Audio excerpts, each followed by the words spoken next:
ഒട്ടകം ഗ്രില്ലിട്ടാ.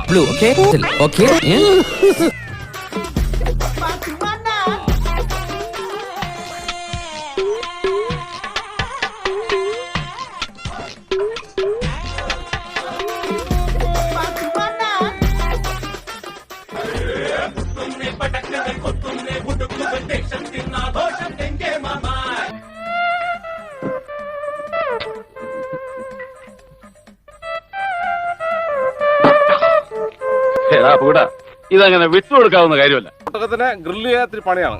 ഒട്ടകത്തിന് നമ്മൾ കറക്കല്ല, പൊളിച്ചിട്ട് ഗ്രില്ല് ചെയ്യാനുള്ള പരിപാടി. ഇത് അലക്സ്, ഇവിടുത്തെ ഷെഫാണ് കേട്ടാ. ഹോട്ടലിന്റെ പുള്ളിക്ക് സ്വന്തമായിട്ട്. ഞാൻ ശമ്പളം തരുന്നതേ ഇവിടെ പണിയെടുക്കാനാ, നാടകം കളിക്കാനല്ല. നിന്നിനി വേണ്ട വേറെ ആളെ വെച്ചു. മുതലാളി, തൊഴിലും കലയും ഒരുമിച്ച് കൊണ്ടുപോകുന്ന ഒരു കലാകാരന്റെ ബുദ്ധിമുട്ട് മുതലാളി മനസ്സിലാക്കി. വേട്ട അവസാനിച്ചു എന്ന് ഇരകളെ വിശ്വസിപ്പിക്കുന്ന വേട്ടക്കാരനാണ് യഥാർത്ഥ ബുദ്ധിമാൻ. നമ്മളിത് കുരുമുളകും സുമാക്കും ഇടാൻ പോട്ടാ. നിനക്ക് എന്താ പരിപാടി? കുറെ പരിപാടി ഉണ്ടോ?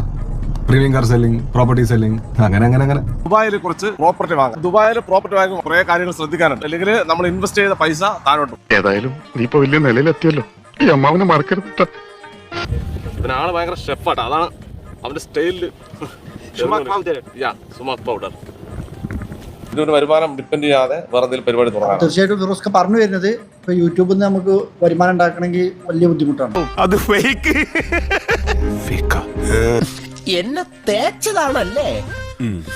അത് കണ്ടപ്പോഴേ മനസ്സിലാവും. അങ്ങനെ ഞങ്ങൾ ഒട്ടകത്തിന് ഏകദേശം ഒരു പരുവത്തിലാക്കി. നമ്മുടെ സുഹൃത്തുക്കളൊക്കെ വന്നിട്ട് ടേസ്റ്റ് ചെയ്ത് നോക്കേ.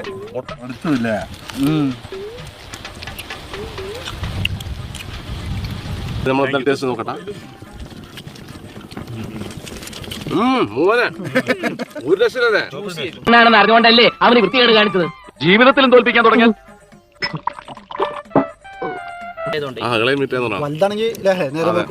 റബ്ബർ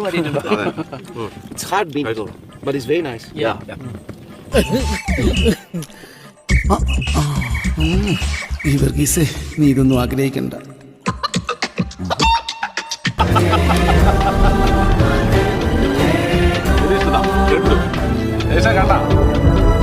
അങ്ങനെയാണെങ്കിൽ ഞാനിപ്പോ പോവും. പക്ഷേ ഞാൻ ഇനിയും വരും.